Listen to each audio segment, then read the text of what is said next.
Welcome, gamers, to Basement Arcade Pause Menu, the show where we hit pause, sit back, and just chill. I'm your host, Ben Magnet, and today on the show, I have a guest whose profession I have not yet had on the show.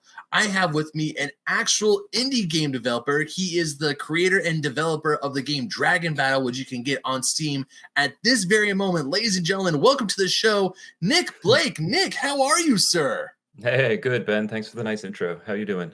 I am doing well, considering I woke up 20 minutes ago. This is a horrible curse that I have with doing this show. I absolutely love doing the show, but there are so many times where I actually set the time when I have guests on the show, and I'm like, hey, let's record around like noon, 1 o'clock.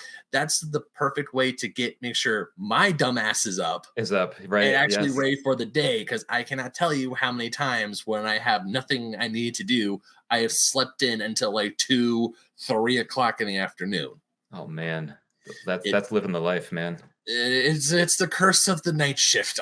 Yeah, you also work, right? You also work. You were saying you work until like 5 or 6 in the morning sometimes. Like that's the side jobs. That's not the main job either. That's the fun stuff.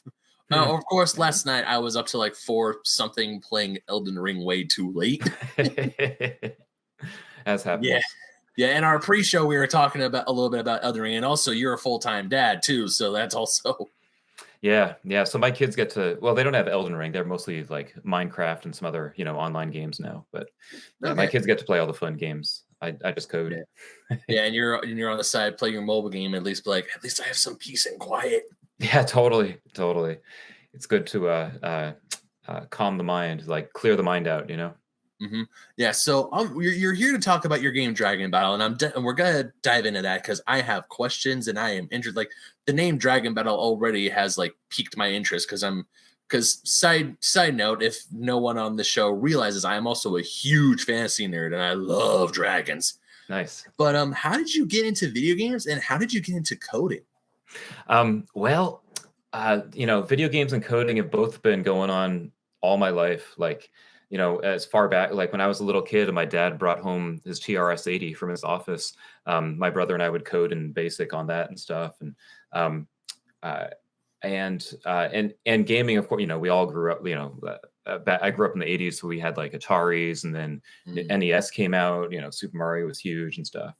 So that was, and they've been sort of parallel all my life. All like my brother and I, for years, we would just as hobbyists, play around with little things or whatever, and nothing serious. And but always we were always driven by this idea of like these games that we grew up loving are really fun, but can be improved. What are ways we can improve these things? How can we make them more interesting? Blah blah blah. And so. Fast forward many, many years later, we have kids. My brother and I have, settled down different places in the country with our lives and stuff.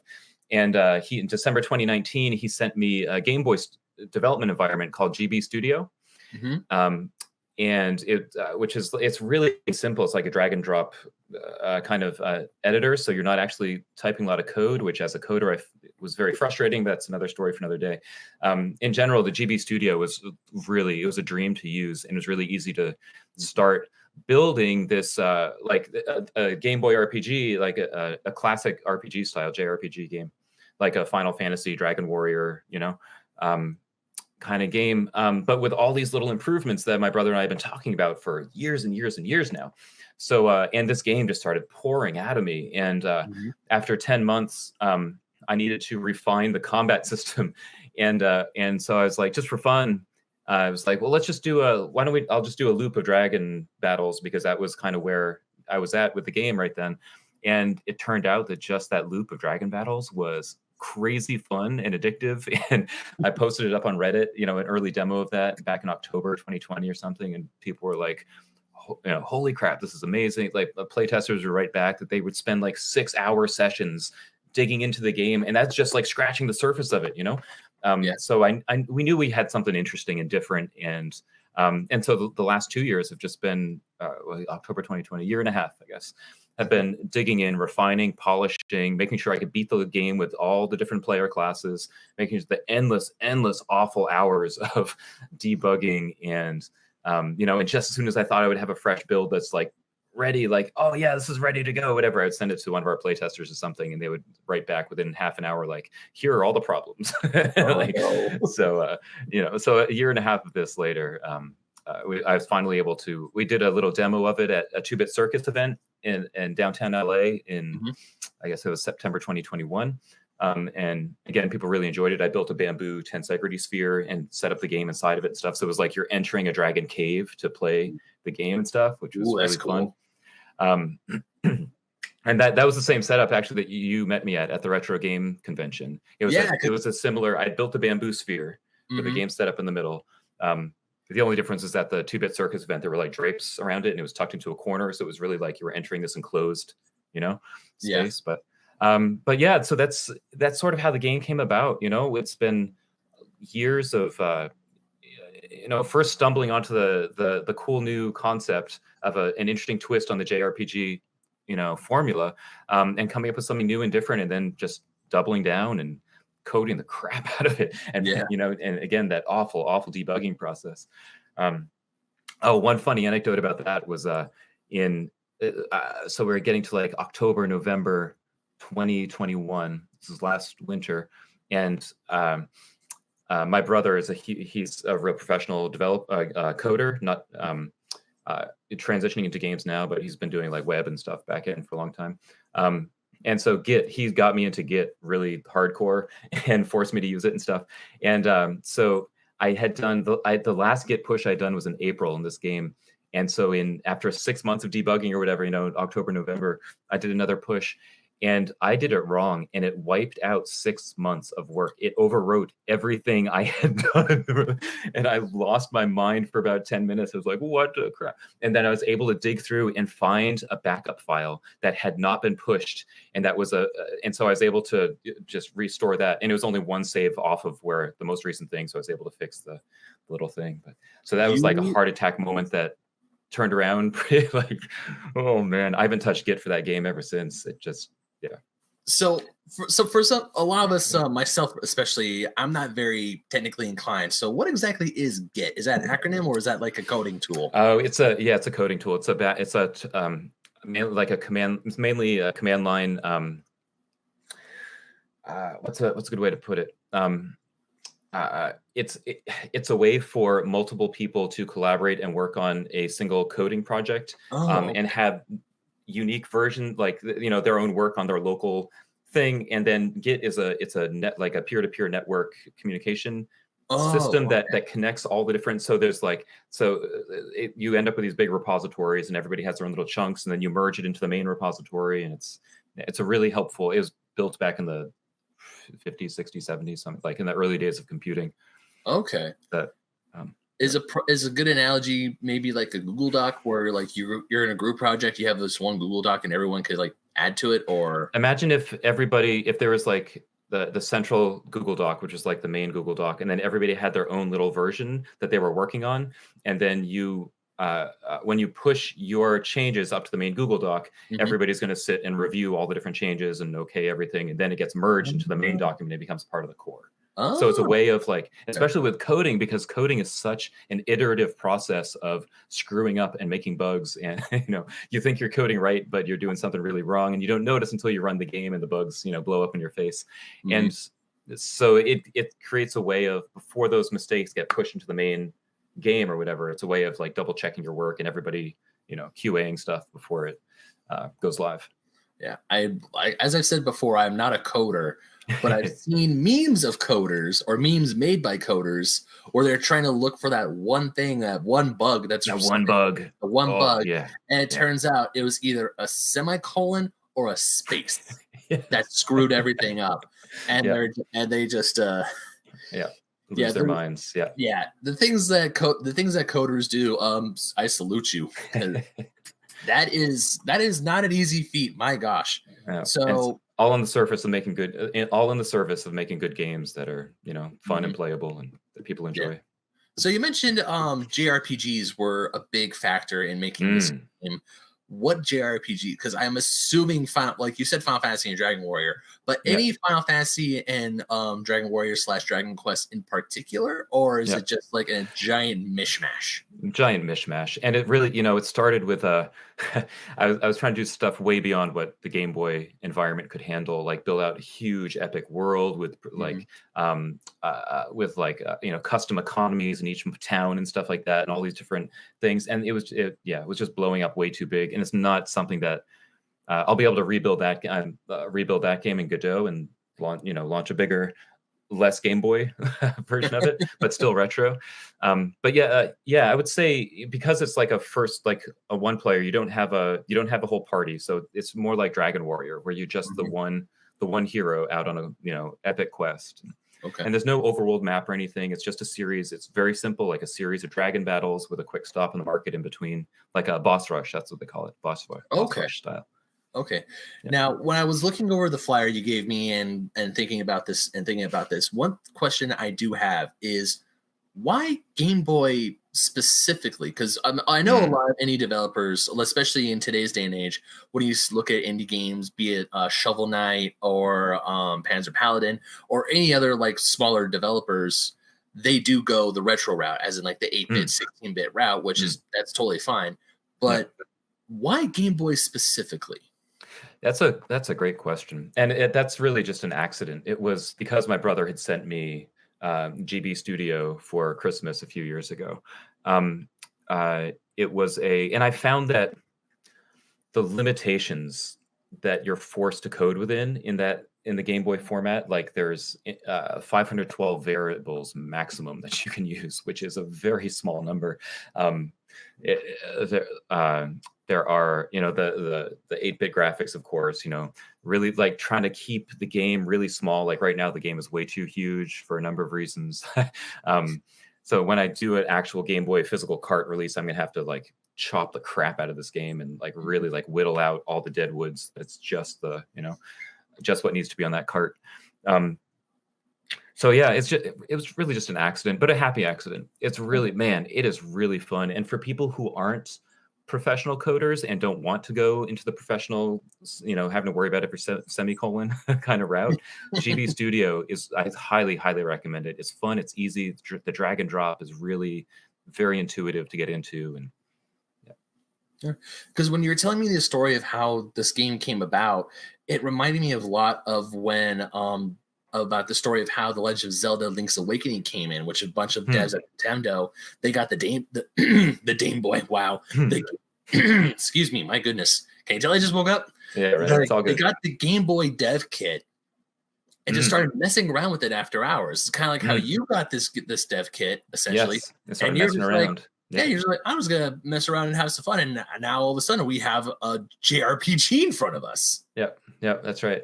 And that's how it works, like, especially when you're a creative and you're constantly tinkering, constantly building stuff, constantly, then that's exactly how these things happen. You're goofing around, you're having a fun time, and then suddenly like, oh wow, wait, there's something interesting here. How do we, how do we dive into that and make a cool game out of this? Yeah. Now you said when this game does come onto a physical card, that was one of the questions I was hoping to ask you, and I believe I did ask you back at the expo. Yeah, back at the expo. As of right now, the game is on Steam, and you can get this game online for free. Correct? So this game is there's a PC release on Steam. There is a Game Boy .gb file that you can flash to your flash cart for those who have who have like EverDrives or stuff for their Game Boys. I have a free-to-play online version on itch. That's it's one step off from the main game. The only thing that's missing, aside from like a bug or two that I caught, is an autosave feature that the save game has after each successful dragon battle. But I wanted to have the free online version doesn't have that. You're just in the grind, and if you make it, great, and if you don't, then you die and you start over. But I wanted to have that free version available because I grew up poor as dirt, and never had access to all the cool new games and stuff. So when I remember like I would go to the arcade and maybe have like a quarter or two, so I would get one turn on Ninja Turtles, something like that. And we all know that Ninja Turtle, like the original Ninja Turtles arcade game, right? It was brutal. It was awesome. I cannot tell you how many times I went to my local Chuck E. Cheese when it was still alive, and I would beg you can only get up to the first boss, which I think was Bebop. Yeah. No, it was Rocksteady. It was Rocksteady. The first boss is Rocksteady. the Rhino, for those of you who can't remember. And like the original Ninja Turtles arcade game, my brother and I would get to the first boss and we would lose, and we didn't have any tokens left. So we would ask my dad for more tokens, and he would be like, "No, you lost. You have to move on to a different game. We're out of tokens. We're going home." Yeah, we're like, but no. It wasn't until I was an adult when I found that arcade cabinet at a local arcade / game store. Where finally, me and one of my best friends, we like put $5 in quarters, and we just like, I was Leonardo, he was Raphael, and we just blazed. And once we got past that first level, I'm sitting there going, "My God, I never made it past this level before." And he looks at me like, seriously, he's like, "Dude, we only had a certain amount of tokens back in the day." That's right. We were lucky to have 2 quarters, man. Yeah. Neither of you were Donatello, huh? Donatello had the awesome like staff move where he could pick up the things and chuck them across the screen and stuff. Yeah. I guess they all have that, don't they? I mean, this is going back to this is partially also why I love fantasy stuff so much, but I love as much as I love dragons, I also love swords. So the Leonardo as a kid, when I saw Leonardo and he was dual wielding katanas, I thought that was like the coolest thing ever. Yeah, so I agree. Leonardo was always my favorite too. I agree.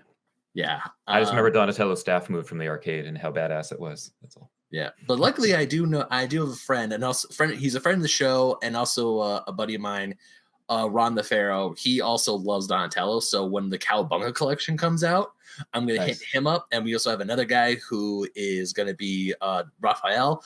We're just missing a Michelangelo. Yeah. So then the 4 of us can just play through Ninja Turtles once the Cowabunga collection comes out. Hell yeah. And Shredder's Revenge. Oh man, I cannot wait for Shredder's Revenge. Oh man, I had no idea that all these awesome new TMNT games are coming out. Also, talk about a great year for Ninja Turtle video games. My gosh, the one time Konami doesn't mess up is in collections, and now we're getting a new 16-bit style beat 'em up featuring the Turtles, April O'Neil, and Splinter as playable characters. Oh man, that's so awesome. I hope it's as hard and as enjoyable as the original. As that arcade game, because that arcade game was like the NES version just does not compare. It's not as tough. It doesn't have the just that sense when 24 bad guys swarm on the screen towards you guys, and you're like, oh crap. Yeah. So much fun. Yeah, there have been trailers for it. I know it's coming out late sometime this year. It's the developers are Tribune. That's the same developer that made Panzer Paladin, which I have to say is a pretty challenging Mega Man style side scroller action game or action platformer, which was one of my favorite games of 2020. But I still haven't gotten to the last boss yet, because that last level, it tests your skill to a good. It's one of those games where it doesn't make me rage quit, but there are times where I miss a jump and I'm just sitting there holding my Switch controller going, I should have made that jump. But yeah.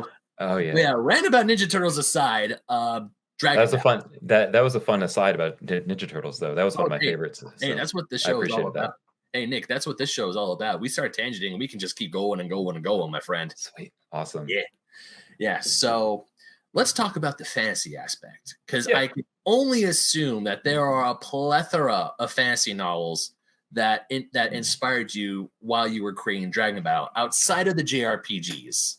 So, it's interesting because I've read a lot of those fantasy novels. I was reading a lot as a young teen and stuff, like the Dragonlance books and the what's the Margaret Weiss and Tracy Hickman. They did another series like Dragonlance that was. I didn't read those because of course, you were saying you grew up in the 80s. I grew up in the 90s, and for me, my big Dragon series was the Inheritance Cycle by Christopher Paolini, the Aragon books. Oh, okay. Yeah, okay. That was my. Those were my books. And a movie aside, we pretend the movie doesn't exist.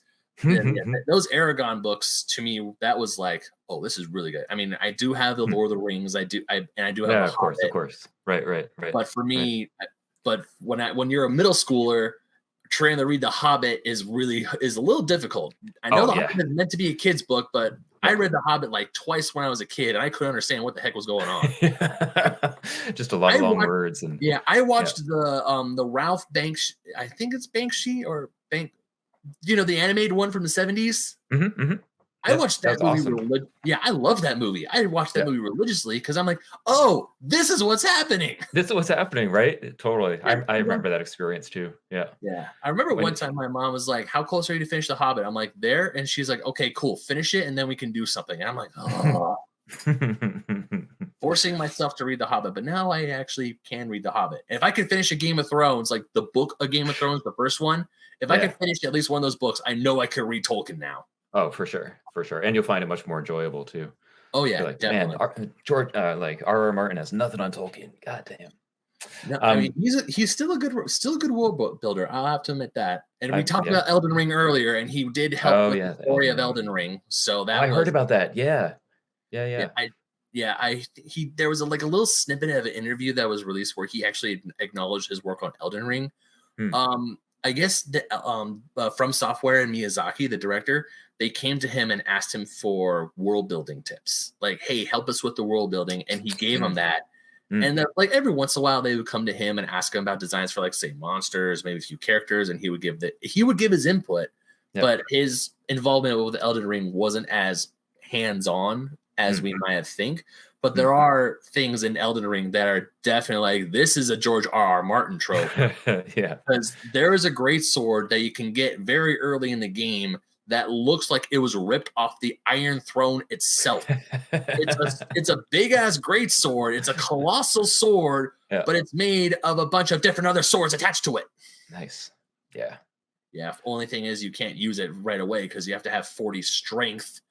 And Yeah, I'm crazy skill and strength, right? yeah, my character is at like level 66 right now, and my strength is at 24. So I Holy still have a cow. long way to go until I can use that sword. Man. That's how they, that's why you keep playing though, right? Because you need to level up your character and get it ready for, yeah. Oh yeah. That's something great about the RPG formula that Mhm. is really engaging. It makes you want to go in and, grow and Yeah. grow. Yeah, definitely. So in terms of like literary inspiration for something that did happen when instead of reading fantasy novels and stuff, Mhm. when after my brother sent me GB Studio and I started really diving in, started doing a very serious deep dive into world mythology to Mhm. learn more about how like goblins and elves and dragons and all of it, like where do these things come from and what are the stories and how do they, what's the source material. I'm really big into research and source material stuff. Ooh, I Um, have another podcast and for you. Quick um, quick plug for Mythalanius, even though they've been on a hiatus for a very long time. But if you go to the Fake Nerd Podcast website, mm, fakenerdpodcast.com, there is a mm. website where my co-host Brandon and Sparks and their first season is all about Norse mythology. Oh man, yeah, I would enjoy talking to them. I bet. Um, the Norse stuff was pretty sparse. Most of my though there was some like lots of Eastern European stuff I had read too, but Mhm. which is related to the Norse. It's all right there. Um, uh, but yeah, my sources were as vast or as different as like um, oh gosh, I should go dig up my books and find like all the books I'd ordered and stuff. Um, but I'm, lots of like, uh, what's the name? Bullfinch. Bullfinch's mythology was great. It's classic, 1800, 1865. I think he published that. And really, really thorough examination of world mythology. A ton of like the, Aesop fables books and all those early like, Russian mythology and folklore and Hawaiian mythology. Oh man, Hawaiian mythology is so much fun. Holy crap. They oh, pardon my French.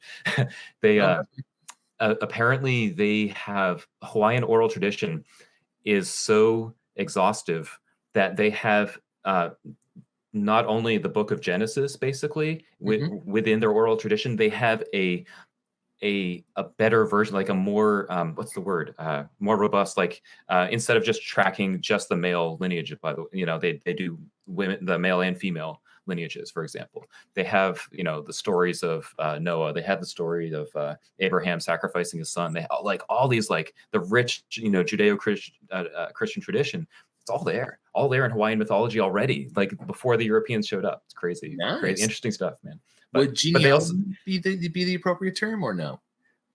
no, I mean genealogy is a part of it, but I was really after the mythology and the Okay. stories and the in Hawaiian myth, the mo'os, the dragons, the M O Mhm. apostrophe O.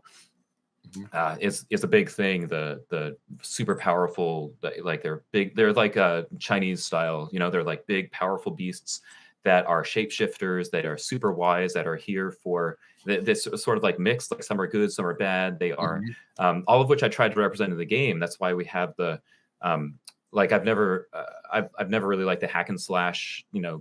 Kill them all to get experience points, and like beat people up to get experience in their gold and stuff. That the game is really like there's a really strong riddle mechanic in the game where you can outwit the dragons at riddle contests, and they'll teach you spells that helps. That's as a spellcaster, especially, that's how you're going to really fill out your spell book, is by learning it from these dragons. And so little bits like that, I'm trying to incorporate how dragons are represented in like actual mythology and stuff, and bring it into create a fun gaming experience that is more robust and different, like I said, like innovating on the classic, taking the bits of the core classic formula and then innovating on it to make it more robust and interesting. Yeah, so instead of actually taking a sword to a dragon, like unfortunately what I did in Elden Ring last night, you can also do the same. I apologize for me bringing all these modern references in, because they're more stuck in my brain than the classic ones. Say the Elder Scrolls route, the Skyrim route, where you meet Parthenax on top of the mountain, and you can talk to him. And if you're a good person, you don't kill him, because he gives you that great quote of what is better, to be born good or to overcome your evil nature through great effort. And because in Skyrim, dragons just show up out of nowhere. Same in Elden Ring, dragons just like can fly in and you have to fight them. But in that particular instance, the dragon is like, yo, you can talk to this dragon and be like, yo, what up? Yeah. That's I like that a lot. Yeah, and as I build out more RPGs and stuff, I'll be doing a lot more of that too, and really focusing on meaningful engagements within the game world, where you're not just going in to like kill everything in sight and steal everything. You're in there to like, you're going to learn skills and level up things and do like, have like meaningful conversations and interactions with NPCs and stuff and monsters. And so forgive once again the constant references to a certain fantasy franchise. So it's kind of like when Bilbo and Smaug started talking when he first goes into Erebor. Exactly. Yeah, like when you mentioned your riddle mechanic, when I read the riddle mechanic, the riddle mechanic in the pamphlet you gave, in the leaflet you gave me, it instantly made me think of when Bilbo and Gollum started exchanging riddles in the Misty Mountains. Underneath, right? Yes. Yeah, underneath the mountain. So, and there's also a book I had when I was very little called Dragonology, whereas in that book it explains the stories of all these different kinds of dragons. And it's a fictional book, but at the same time you're reading it, it's like, whoa, this feels real. And in that book, they said how much dragons love riddles, as in they hoard their treasure. But if you can talk to a dragon and engage in a battle of wits, then the dragon will give you their respect, and then you can maybe take a few gold pieces here and there for giving them such a witty battle. Yep. Exactly. I think it's really important to offer players that larger, more robust world. That's what we all grew up reading and stuff too. Like that, like you were saying, the Bilbo Gollum encounter that's like a classic moment, right? In for all of us who are doing RPGs and reading these fantasy novels and stuff. And so it's important to have games. We need more games that can reflect those larger game worlds and have more, bigger experiences. Robust experiences. So for all the so you have 10 unique dragons in your game where you can go up and is there when you go up to a dragon, is there an option to fight and then talk, or is there sometimes this is just straight combat. So this is like it's just a combat loop. So you're like the whole premise is like the larger like world building premise of the game is that this is the distant past and dragons rule the world, and they're the myriad beings, or elves, dwarves, goblins, all these things living in the world, which you can engage with in the game and the marketplace and stuff, all of which are helpful. The goblins too, they're helpful people. They're not not just trying to mug you. They're not just like experience fodder. Exactly. They have important skills and spells to teach you and stuff.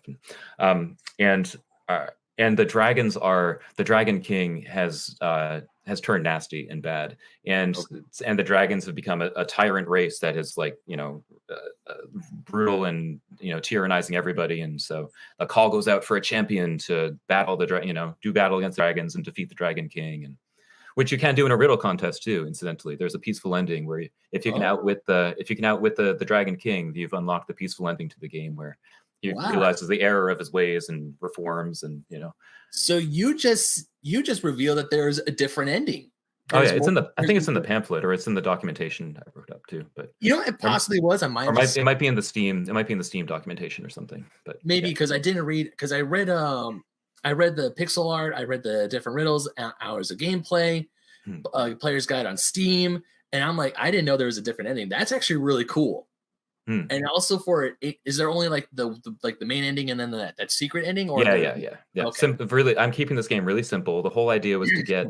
Once I found this concept and built a game around it, I needed to get the game done and released. This game was not about trying to build out the huge game world. I'll do that in later games and stuff. This game is really about, because we have found something special and fun that is really, that'll help. It'll get me my first game out. It'll help me get, figure out how to release games in the future and get better at it. And so, yeah. Like the more we start talking about, like you said, there's multiple endings. And I was like, oh my God, how many endings are there? But then I have to reel myself back in. And it's like, Ben, it's a Game Boy game. That's right. Exactly. Probably not a lot. Exactly. Wait until give me another year or two to really rebuild this in Godot and be able to flesh out the larger game world and have an even more robust, engaging, encounter mechanics. So it's not just combat. I'm looking forward to building more on this, but outside of the Game Boy environment. I'm excited. But there is one other thing in the pamphlet you gave me that really caught my eye and had me thinking, is that experience points are given through failure. Oh, through failure. Yeah. That's a huge Can you mechanic. Explain that? Because of course, when I have played a decent amount of RPGs in my lifetime, not a lot of them, but a decent amount. And through my, pardon the pun, experience is that you get experience by grinding, you fight battles, or once again, to bring up Elden Ring constantly. I'm sorry, audience, to bring up Elden Ring. It's all good. Everybody's talking about Elden Ring right now. That has taken over my life so hard. And like at the time of this recording, once we're done, I'm going to go out. I'm going to go get Kirby for myself and my girlfriend, because that's the one not super depressing thing I could play. Also, I can play with her because Elden Ring is only single player unless you have a multiplayer thing. Yeah. But going back to my original point, how did you come up with this mechanic, and how is it used in the game of getting experience through your failures? Because normally failure equals game over. Right. That's a great question, and thanks for bringing that up. So I first encountered, like most of us, I played a lot of D&D in like middle school and stuff. And I wish I played D&D in middle school. Oh man, well, I was lucky enough to have some friends I could play D&D with in middle school, I guess. I didn't get into D&D until much later in my life. It's thanks to Critical Role and thanks to an old roommate of mine. I do have a character I want to build and play as, but I just don't have people to play with, unfortunately. Oh man, oh geez. There's a real opportunity for like online D&D groups, right? It seems like, Anyway, another talk for another time. Tangent for another day. Anyways, sorry to get you off the rails there. No, it's all good. So I first encountered the failure mechanic after a few years of D&D. I went to my first role-playing game convention. Super nerdy thing to do at the age of 13. Not a good way to get girlfriends, but a really fun way to like check out awesome games. Hey, we won though. Yeah, it took a long time, but we won. Totally agree. It's funny how like all the stuff that was like super nerdy when we were kids is like big deal now, right? It's like you're super cool if you're doing it now. It's interesting. Anyway. I mean, I could walk into public wearing my Game Boy Color T-shirt, and people will be like, "Yo, that's a cool shirt. I remember that." Yes, I have at the latest Fish Tour. I got this was a Fish Tour concert, but it was like a retro, like Pac-Man style. And so since I'm doing retro games, I had to get it. Right? That's awesome. Anyway, so we so at that game convention, I discovered Teenage Mutant Ninja Turtles, the role-playing game, TMNT and Other Strangeness.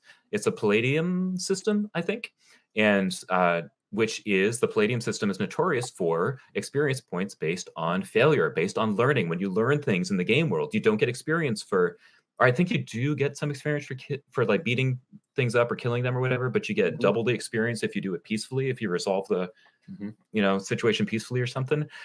So that was an early, I was like, what, 13, 14 or something at the time. So it was a really early introduction to the idea that it doesn't have to be hack and slash. There are other models of leveling up and doing that mechanic and stuff.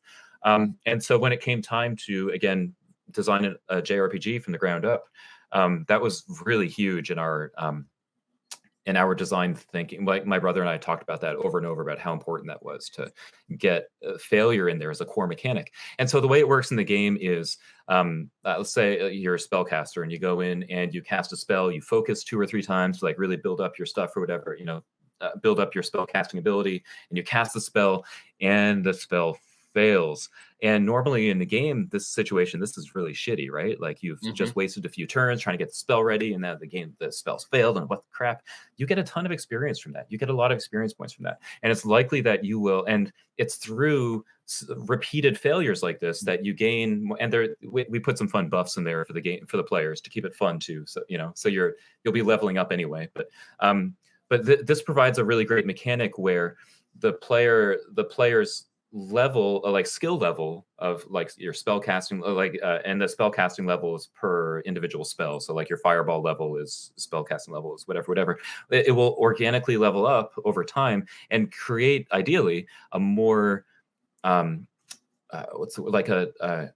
leveled, consistent gameplay experience, I guess would be the way to phrase it, where like as you're organically getting more powerful, you're also going to top out, like when you are at the point where you are like going through and just slashing these dragons to bits, you're not going to be raising a lot of levels because you don't need it. You're already there, right? You don't need so it stops players from becoming way OP and keeps, even at later stages in the game, the game is still challenging and fresh and interesting, and the players never, although honestly, once you get, after you've beaten like I think somewhere between 10 and 12 dragons, 10 and 15 dragons, once you're in the last home stretch of 10 dragons left or whatever, your player is gonna be pretty powerful and really kicking the pants out of these dragons. So there's a part where you can be super OP, but when you're saying there's like a proper scaling, I want to say the proper or like, excuse my maybe balanced is the proper term. Balanced, yeah.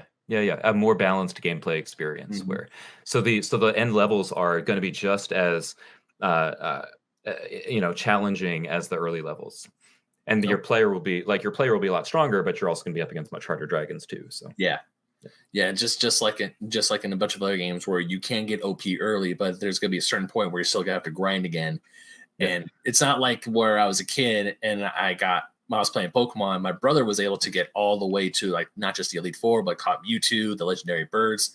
And I'm over here struggling against Brock with my Charmander, and he's like, "Oh, here, let me just trade you Mewtwo, Zapdos, all these powerful Pokemon." And I walk into Brock's gym thinking I'm going to waste them, but of course, they're not listening to me because it's like, you ain't got no badges. Yeah. Cool. I remember I sent out Mewtwo against Brock's Onix, and Mewtwo, and like the first turn, he just fell asleep, and I'm just sitting there going, "How dare you!" Of course, I was I'm trying to do battle here. Yeah, of course, I was like 9 years old, so I didn't understand that you had to go out and train and get good. Right. You just wanted to. It should be there already. What the heck? Yeah. Pokemon humbled me in a lot of ways, and also it prepared me for a bunch of the JRPGs I would grow to love today. Yeah. I mean, even though Pokemon, as a kid when I was playing Pokemon, I thought JRPGs were lame. I like Final Fantasy because I didn't like the turn-based fighting. Yeah. But here I am playing a game that was turn-based fighting, and I didn't know about it. Right? Yeah, and I didn't connect the dots, unfortunately. And then Kingdom Hearts entered my life, and then through Kingdom Hearts I got into Final Fantasy, and then down the rabbit hole I go. Yep. And that was the end. Yeah. Once you get into Final Fantasy, you're like, oh man, this genre is great. Oh, geez. Yeah. You might not. It's not very well shown, but these are the Final Fantasy manga right here that I have on my dresser. Nice. And of course, I'm anxiously waiting for Final Fantasy 16 and for 7 Part 2. Man, there's so many awesome games coming out. Holy crap. Yeah, and then of course Triangle Strategy came out too, and I haven't gotten that one yet, but that's also going to be a huge time sink because a lot of tactical RPGs, Fire Emblem, are like that. And And I'm sitting there going, I want these games, but I can't just go out and keep buying them if I'm not going to play them. So I'm If you're not just gonna going to, play them, right? yeah. So I'm just going to focus on Elden Ring for right now. I'm Yep. going to focus on Kirby once I get it, because Kirby I could play with my lady. Yep. And then once I finally beat Elden Ring, and if I need to change it up a little bit, I'll probably get Triangle Strategy or something else. There's a if Kirby is a fun game for you guys, you might enjoy this old NES game that I did not discover until we got our Kintaro box a few years ago, and it was on it. It's called Snow Bros, Snowbros. That I've never sounds so never familiar. heard of it before. I guess it was a really good arcade game that had an NES port. Um, my let's see, my daughter was 4 or 5 when she discovered it, and we all started playing as it's a great 2-player game. Ooh. It's fun. It's light. It's a little more simplified than Bubble Bobble in some ways. Hmm. Bubble Bobble, also another Yeah. great classic choice for Oh, yeah. 2-player fun. But anyway, Snow Bros was like it was one of those strange games I'd never heard of before that turned out to be like a family hit that we've played a lot over the past few years. You know what? I think I've heard of Snow Bros. Like I know I've heard that game somewhere. I don't know if I've ever Mm, mm, played it, but mm. it's one of those games that you just hear about in like retro circles, and just like you're at the arcade and you're, oh yeah, Snow Bros. And like, oh yeah, Hmm. Snow Bros. Because when you say Snow Bros, my brain goes to Ice Climbers, but I'm like, no, it's not Ice Climbers. No, That's no, something yeah. completely different. Hmm. Ooh. What's Ice Climbers? Oh, that's an NES game. It's Okay. it's one of the classic NES games. It's where you're, I want to say it is also 2-player, because you have a blue one and a pink one, and your goal is to climb up this giant mountain to get an eggplant. Of course, Yeah, it's naturally. yeah. I've never played the NES game, but it is on the NES Classic Edition, and I want to say it's also on the NES app for the Nintendo Switch. I Hmm. could be wrong, Hmm. but I just knew about Ice Climbers because they showed up in Smash Bros. One day, and I'm like, who are Hmm. these guys? Oh, Ice Climbers. And then I'll years check out later, that game. yeah, then I find the game. I'm like, oh, this is where the Ice Climbers are from. Okay. Hmm. Interesting. That's that had triggered another thought, but I don't remember what it was. It'll come back to me. Yeah. Hmm. So Hmm. there's something else I was gonna say. Oh yeah. So you have one, two, three, four. So you have about like 4 different character, or like Player character classes. archetypes or player classes. How did Yep. you come up with those? Because some of them are like, yeah, you're a knight, you're a wizard, but also The you have ninja, the a Ryukyu. you have a Ryuku or a karate apprentice, which I think is really cool, Yeah. and also a serf. Yeah. What's a serf? Oh, a SERF, peasant. by the way, Yeah. not SERF. SURF. It's just a peasant. Yeah, I Okay. was looking. I used Surf because I only had 6 characters for each thing name. That's why, like the karate guy is a Ryukyu because it's Mhm. 6 characters, and that's where Oh yeah. karate comes from, the island of Ryukyu. And the surf was fighter, Figher, 7 letters. So I Oh, needed, and I went through like warrior, like what am I gonna call this thing? And so instead of just having like a generic foot soldier fighter, I just called him a surf. And the idea is that okay. you grew up poor, and then the dragons come and destroy your family, and you're adopted by either the goblins, the elves, or the dwarves. And so you get as a surf fighter guy, you start off with one of the weapons from one of those from one of those races that adopted you. So it's a Got way of creating a fighter class, but also giving it a little bit of a backstory and okay. giving it a reason to, because that character needed a magic buff, magic weapon or something to help help with the oncoming dragon combats. But Yeah. You just uh, gotta s- love that Game Boy character limit, though. yeah, oh, yeah, right. There was supposed to be in the game. Again, I'm really big on the peaceful components of these games, and so Mhm. there's the cleric was supposed to be one of the classes, but I decided really early on that a dragon combat game where you go in as a cleric that is not going to have combat at all and is going to like peacefully appease these dragons. That's not. It didn't seem like it really fit in with the larger theme of the tyrant dragon. You have to beat him up and stuff. Get rid of That's him, like hard depose mode. him. Yeah, totally. Well, again, future games, man. Yeah. It's thoughts for it's this will all be in future games. So the idea was to have to recreate the basic character classes, right? The Mhm. fighter, the thief, the wizard, the cleric. I guess those are. Am I missing? Those are the basic character classes, right? From Final Yep. Fantasy and stuff. Yep. Those you got fighter, thief, black mage, white mage. But of course, here I assume the wizard can do Right. both schools of magic. Yeah, there's not really white magic. I guess the cleric would do that. Instead there's like healing potions and stuff to help out with that. But yeah, which one's your favorite to play as, if you don't mind me man, asking? that's a good question. None of them, because I'm so burned out of the game after playtesting for. Well, they're all different. Like the fighter is, you're going to be going. The fighter is basically the same script. You're going to go in and focus up a bunch and then attack, and focus up a bunch then attack. That's basically what the fighter is going to do, and the knight too.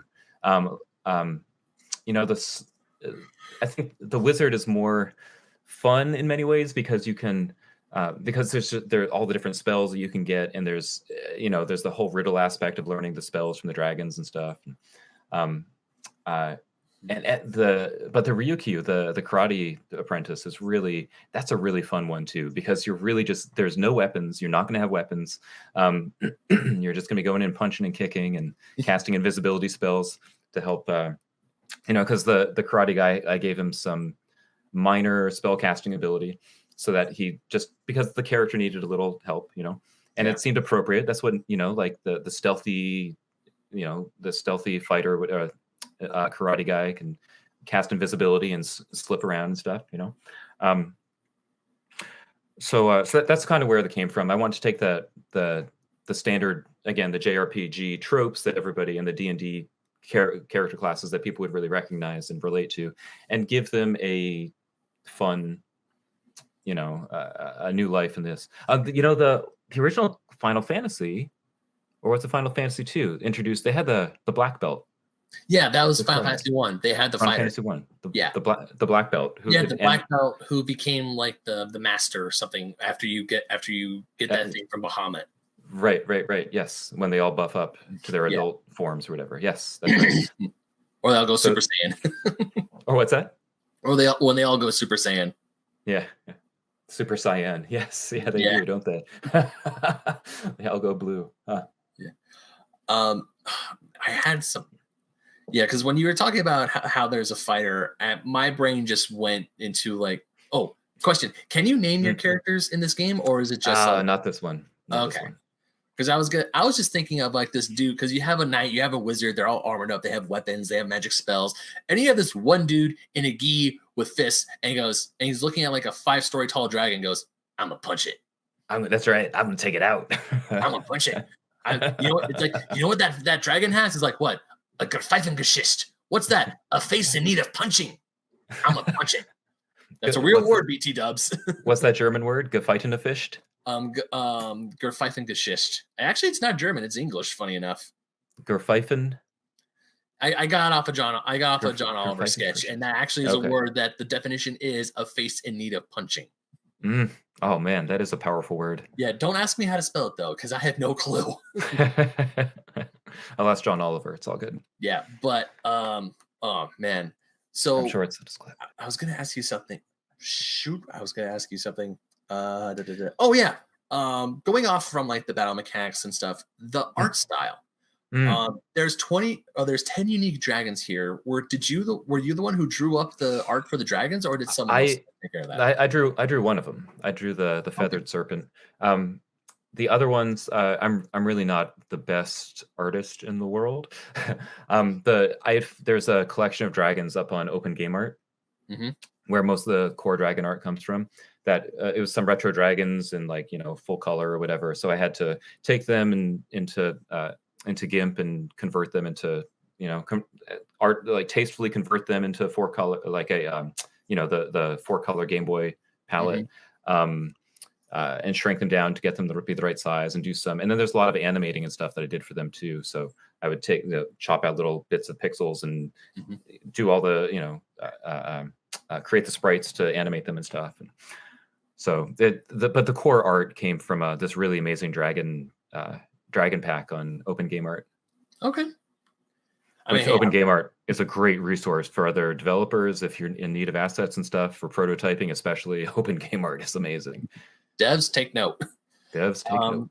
Yeah, actually, going back to what the graphics look like in the game. Now, once again, it's a Game Boy game, so you have there's a lot of limitations to it. You have a lot of limitations. Yeah, but you answered one of my questions, which I was going to ask you, which is that there's a 4-color Game Boy palette, so you're sticking to the original colors of the Game Boy. My Yeah. new question to you is, given the chance, are you thinking about releasing Dragon Battle, say, in the style of Game Boy, in a Game Boy Color, so there is color, GBC. or are you gonna just Hmm. like keep it for the original Game Boy? Uh, well, for Dragon Battle 2, um, that's a great question, and one that I don't have an answer to right now. Okay. Currently, I'm in active development of a um, uh, my my brother and I built a like a Tetris clone kind of. Then we're in the middle of a multiplayer online tank battle game with like zombie invasions and stuff. And then Ooh. there's I've like a month ago I got really inspired to I really want to rebuild Pac-Man. Mhm. But it's still under copyright and really like Pac-Man's and I didn't want to just remake a game anyway. So I was thinking to myself, how am I going to innovate on Pac-Man? How could I take like classic arcade game? And so for the past 3 weeks, I've been coding the crap out of this like dungeon. I call it Dungeon Maze Explorer game, where Mhm. you are. It's like a mashup of like again very basic RPG concepts and Pac-Man.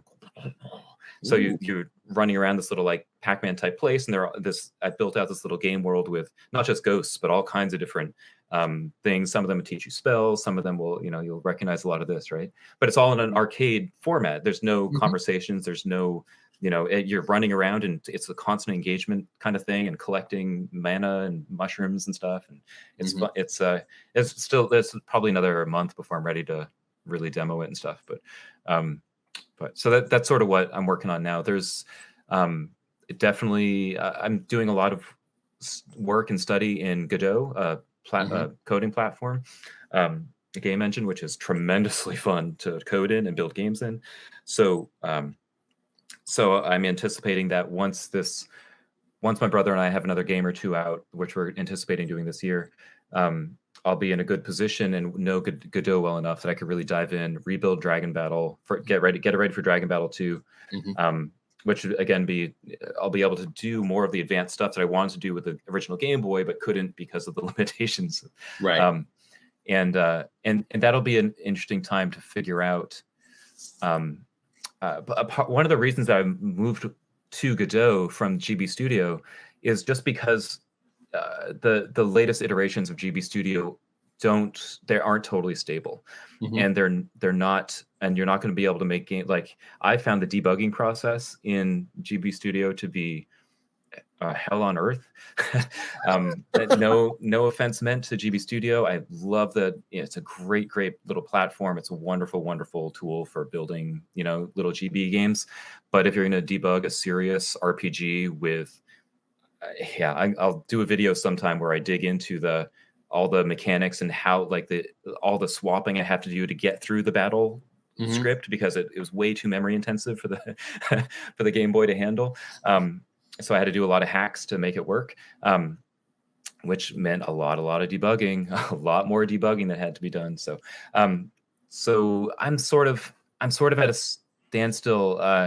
Um, I mean, my friend sent me a Game Boy development kit too, so I may dig into that for a Dragon Battle 2 Game Boy Color version. I love the idea of a GBC version. Now that I have a Game Boy game out, it'd be really fun to do a colorized version that's a little bit more in depth, and I could Yeah. push it a little bit more. It'd be fun to get back to the overworld map, so you can like run around and have meaningful encounters with different towns and stuff, and more opportunities to fail skill checks. I love opportunities for failed skill checks and gaining experience. Um, yeah. Take a lot of what we did right with this game and just build it out a little bit more. Yeah, yeah, because a lot of Game Boy games.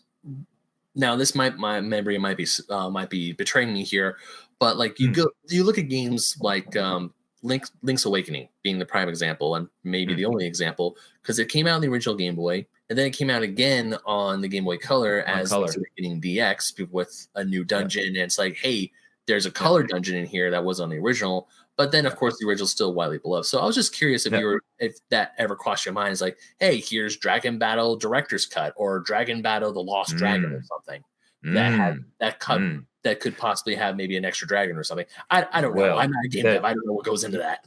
you are, I have to say that you are 100% correct. There are dragons that were put in this original version that we had to drop, one of them for licensing reasons, Oh, because we couldn't, I can't say any more about that, but because okay. we're hoping to be able to make that deal work for Dragon Battle 2. We're trying to prove Dragon Battle 1 and prove the concept works so that those conversations will turn around for Dragon Battle 2, which will add an extra level of awesome to the game. But I think that's a great idea in general. And, I have all the core code. It's all lying around. I could easily port it and build off of it. Well, it's not really, no, I can't port and it can't easily do the current one. It needs to be rebuilt. Okay. But that's okay. That's how the Richard Garriott, right? The Ultima series founder. That my brother sent me a great article of his recently where he talked about his game design process, because the Richard Garriott Sir Richard Garriott now is 100% Ultima. That's all he does. He does not do anything else. He built Ultima something like 27 times before Ultima 1, before the first game came out, because he started when he was in middle school or something and just kept iterating and iterating. And it wasn't until his early 20s or something when he finally released Ultima, the original version. And that's all he's done ever since, is take Ultima and rebuild it every time, rebuild it from scratch. They don't use any of the code from the previous games. They're always experimenting, pushing new platforms, so that's definitely a model that we are, let's say, inspired by. And we'll be when I rebuild Dragon Battle from scratch, which is honestly not that big a deal, in an easier development environment. It'll be a much easier game to code. It'll be a lot less reduplication that I had to do for the first one. Whew. So I'm confident that we can expect more expanded versions of this game coming. Right. So you said you're building games with your brother right now. To put color into Dragon Battle, do you have to redo the whole code, or how hard is it to add color to a Game Boy game? Well, because I can imagine it's not like taking a giant coloring book or a coloring book style software and just coloring it in bit by bit. I assume that's not the case. I think it might be. I think it might just need a graphic refresh where you just simple. Can it really be that simple? I haven't done it yet, so I don't know. I'll tell you what. I feel like that's the time when the X-Files theme song starts to do do do do do do do do. When I rebuild it for Game Boy Color, I'll let you know. Okay. There we go. That's a great question to follow up with next time. All right. Yeah, definitely. So I feel like we're winding down here, but there is one more thing I want to ask you. Sure. We briefly brushed over a physical version. I know we talked about this when we met at SoCal Gaming Expo. Now, can you explain to those because of course in today's day and age, especially with a lot of us, I mean, I'm team physical, but of course if I can only get a game digitally, that's fine. I'll just, the way I see it, as long as I can play said game, I can play said game. Yep. But there are maybe some people out there who do not know the process of getting a physical cartridge, especially for indie games. Yeah. I can only imagine that's another hurdle. So as an indie game developer yourself, explain the process of what it has to of what it takes to get said physical cartridge out in the world, especially now for a system that's long past its prime. That's like 25 years old. That's A, 25 years old, and B, has been discontinued for God knows how long. So what will it take to get a physical copy of Dragon Battle? The good news is that it's actually not that. There's a huge community. Community. There's a few thousand people probably around the world who are actively building Game Boy games and releasing them nowadays, which is a astonishing number given that, like you said, the platform is discontinued and it's many decades old now.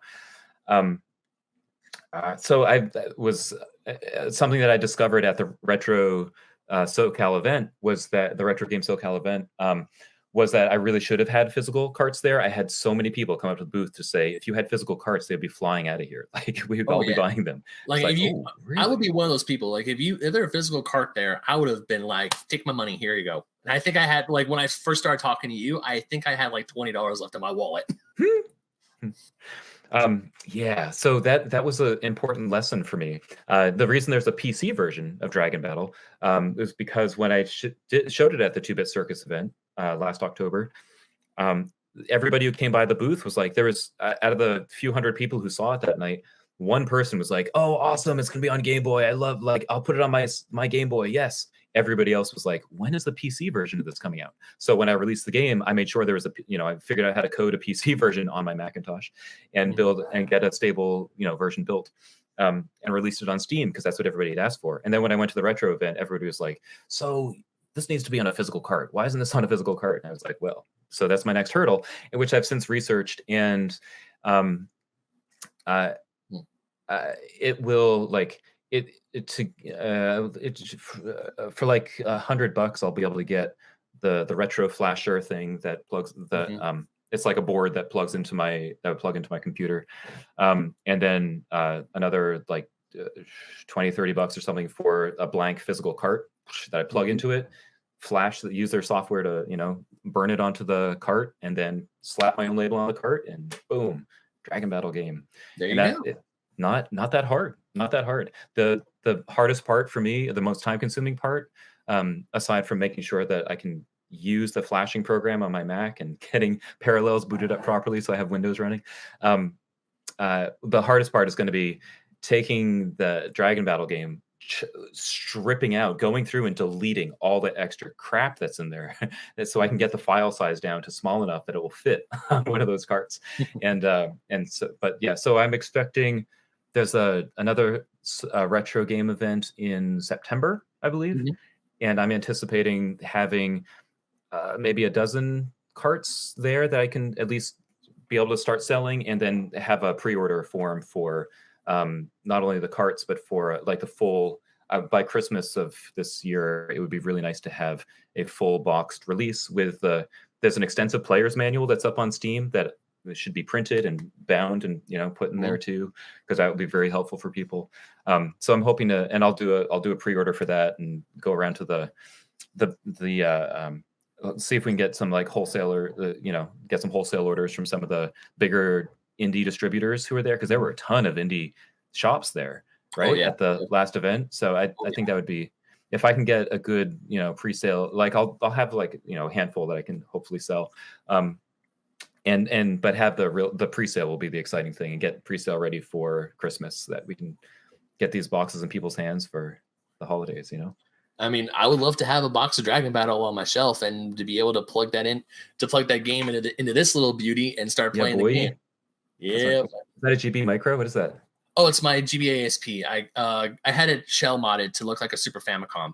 Oh, nice. Oh, it's so cute. I love it. Yeah. So like it's got the different color buttons that has the logo here, and also all the colors are represented. Because say that again. That plays color games too. GBC as well as GB. GBAs play everything. Nice. Game Boy. If there's a Game Boy attached to it, it plays it. Oh yeah, I wrote an article. Yeah, I wrote an article about this version on Go Nintendo that just came out this week. But at the time of this, when this episode is up, more stuff will be added to that site. But I love that device. But anyways, just the fact that there is a Dragon Battle physical version that is coming, that it warms my heart. And also, I just love how indie developers are still making these games for these systems. Retro games. Isn't that awesome? Yeah. I'm trying to put my words right here, because when I get excited, I start losing my words. I start mumbling and tripping over myself. It's all good. But it means that the medium isn't dead. Like the art form is still alive and well. And that people are like, I mean, you might have to dig a little bit to find them. But people are like, yeah, I'm still making a Genesis game. Like, you can plug this cartridge that's made in like 2022 or 2021. Plug it into your Sega and it'll play just fine. Plug it into Sega, it'll turn on and it will work. Yep. Or like with Dragon Battle, I can plug it into my Game Boy or Game Boy Advance and it'll turn on and it will work. Yep. And also the fact that your game is still, even though people like me who love physical media and love having these physical things on our shelf, we can still have ways to play it. I can possibly download this game on Steam. It's a Game Boy game, so I'm pretty sure my PC can run it. It's not the most powerful PC in the world, but I'm pretty sure it could run a Game Boy game. Right. Yeah. It should. It ran. It's so far I've heard nothing but positive feedback about it. So like it's just like that it's running and it's working properly. So which is a miracle since I built it on Parallels in my Mac. I mean, we're recording this through my Mac as well, so because I keep hearing so many people, especially those who are into PC gaming, and they keep talking about how PC investors, blah, blah, blah, and they keep talking about like, oh, the only thing a Mac is good for gaming is using it as my mouse pad. Yeah, right. They don't know. The truth is that the Mac is a pretty badass machine. Yeah. Yeah. I mean, I do use a lot of Apple products personally, but mostly it's just out of convenience, and also I find it easier to use. And once again, I'm not a big coder, so it's like someone throws lines of code at me, I go, what? Hell, even back in the MySpace days, because people attribute, looking back, MySpace was an amazing tool because it taught so many kids how to early HTML coding. You go to a regular, you go back How in to the skin your heyday of page. yeah, you go back into the heyday of MySpace, and you look at some profiles. Like you have some person's profile was all glittery. Some had like a band cover art in the background. There was so much stuff on those MySpace pages. Some people's And, pages would take like 5 minutes to load because they would use huge graphics and not oh realize that it was. yeah. And then, but then, of course, there's like so much other stuff. It's like, oh yeah, here's my music playlist. Here's that. It's like the second you go to my MySpace page, you can hear my favorite song at the moment. And it's like MySpace was teaching kids how to code. And I feel like we're only realizing that now because, of course, back in the day, one of the big name things on MySpace was like, oh, predators are taking over, which, yeah, that's bad and horrible. There was that too. But unfortunately, that was the conversation in my house most of the time. But then it's like looking back, it's like, man, MySpace was teaching kids how to code, and that's really good. And I wish I did that more because I had to. When my parents finally relented and allowed me to get a MySpace, I had to get one of my friends over to show me how to do the HTML code so I could have a bunch of Harley Davidson logos on my background. Nice, good logo choice. Yeah, I wrote one in high school too, so that was the reason. Oh, really? Yeah. Holy crap. Yeah, I got lucky. Yeah. And I got good grades, and my dad loves me very much. Oh, good dad. Good dad. Yeah. That had triggered something else that another thought. I don't know. Oh well, whatever. I'll remember it next time. You know what? Next time. Well, anyways, Nick, thank you so much for coming on and talking about Dragon Ball with me. It has been thanks for having me. Blast. Yeah, it's been fun. Oh yeah. So obviously we're gonna have you back on once Dragon Battle 2 and your other games come out. Just letting you know that. Just like send me an email. You have my email. Be like, yo, so remember that new game I told you about? It's almost done. I'm like, cool. Let's get out. Like, send me a thing. Let's talk about it. Hell yeah. Sounds good. So, and also, I will be sitting here waiting for the physical release of Dragon Battle because I cannot wait. And now I'm gonna be playing that once I get it. If I ever get a physical copy in my hands, it will go to my Game Boy and I will start playing it. Sweet. That's what I was gonna say. Just as a last note at the end, because I didn't, as much as like I've been coding as a hobby since I was a kid and stuff, I was never a professional coder. And in fact, for years, like I was working on music stuff for a while and would always hire developers to build out the things that I saw that I needed, and it really wasn't. It was the introduction of GB Studio when my brother sent that to me. That's when coding really clicked with me for the first time. Nice. After like years and years and years of struggling because coding is hard, right?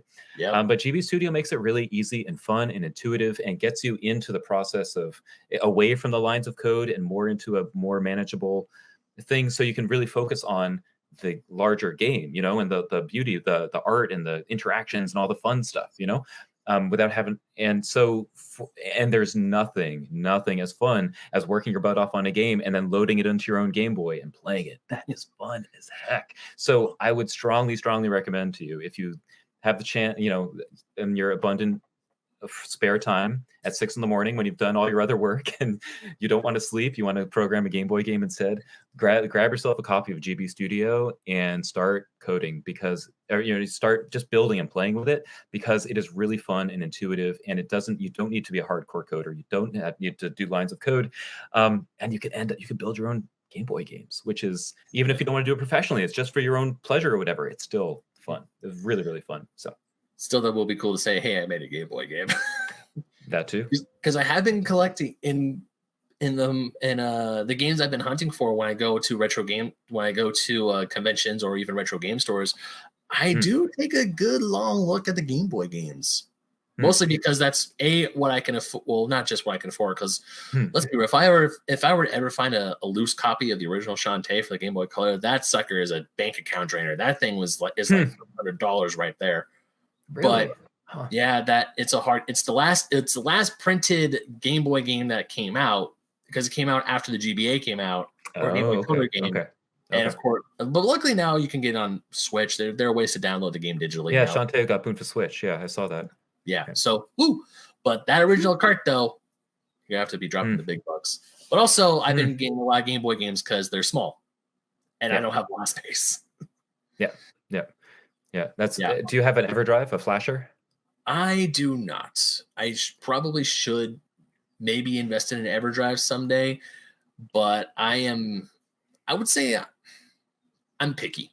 That's really it's a me problem because I'm very It's not a picky when problem. it comes Pickiness to is a good thing. games.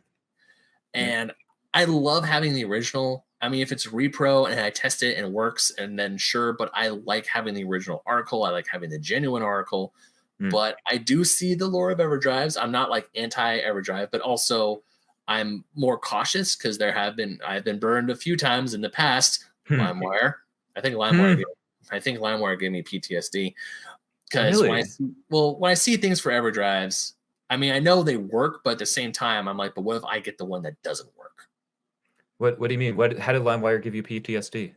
Oh, you just like you think there's a song on there. Cool, like you get the song, you put it on your computer. Next thing you know, your computer's a bunch of viruses and it doesn't work. Oh yeah. It's like I'm trying to listen to that one song. Why can't I not listen to the one song? And the LimeWire just goes lol XD bye. Blue screen of death. I guess that's essentially blue screen of death. So yeah. That's Anyways, funny. kids, Napster didn't have that problem. Nope, Napster did not. But also back in the day, I was very I was savvy, but not savvy. I was like, oh, this is how you do the thing to make it work. And then when it doesn't work, you freak out. You freak out, right? Yeah. But I mean, I might get an EverDrive someday because, having an EverDrive with all the entire library of every Game Boy game ever made, it just sounds like nice. Sounds pretty good. Yeah. The only downside I found to it is that it drains my battery on my GB Pocket, and like I can do like 1 or 2 play sessions on the EverDrive. Whereas with a cart, you could play hours and hours. It's not a problem. But, yeah. Anyway. Yeah. But also this is another me thing. I find it more impressive when I see a video game library that's like a bunch of physical stuff. Like, I can pick that game off said shelf instead of like flipping through a list. Right. Scrolling, especially on a Game Boy screen, scrolling through the list of like games that are It's like if you have an EverDrive cartridge and you want to play Metroid Fusion, you have to push down that down button all the way to the M's, and you're just sitting there going, exactly. Where am I at? The C's? Okay, got a few more seconds. Okay, there we go. It's like, or you go, damn it, I overshot. Now I'm at the T's. I overshot it. It's like, ugh.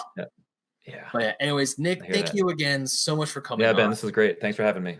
So where can people find the game exactly? So again, Dragon Battle is available on Steam for the PC version. The Game Boy ROM version is available on itch.io, and as well as the free-to-play online that anybody in the world can play is also on itch.io. Nice. And of course, I assume we'll just have to keep a weather eye out on Steam and that .io site for more games by you, I assume. For now, yeah. Our marketing system isn't fully operational yet. I would say right now we're in the early stages of we're having a lot of fun building games, releasing them, and figuring out what that process is like. How to get stuff up on a Steam store is its own piece of work. And not to mention that cost is like $100 per game you submit to it. So oh Lord, I didn't know that. Yeah, that's why it's costing. $100 generally is now nowadays is nothing, but it's still a lot. Like as an indie developer, I had to save for a while to put money aside to wait until I knew that there were people actually wanted it before I would invest in it and stuff. Same thing with the Game Boy carts. Like to produce a dozen carts, it's going to cost $200-$300 maybe for all the materials and supplies, and that's so well. Baby steps. Baby steps. And I remembered the question I was going to ask you like 20 minutes ago that I forgot. So whoever watches this and they decide to get Dragon Battle on Steam, do you have any beginner tips for said player? Oh man, great question. Yeah, focus is your friend. If you're having trouble hitting dragons or casting spells or something, focus. You're going to lose the turn and the dragon's going to have a chance to attack you and stuff like that. But you are going to have a much easier, more fun gaming experience if you use the focus thing and power yourself up in the combat.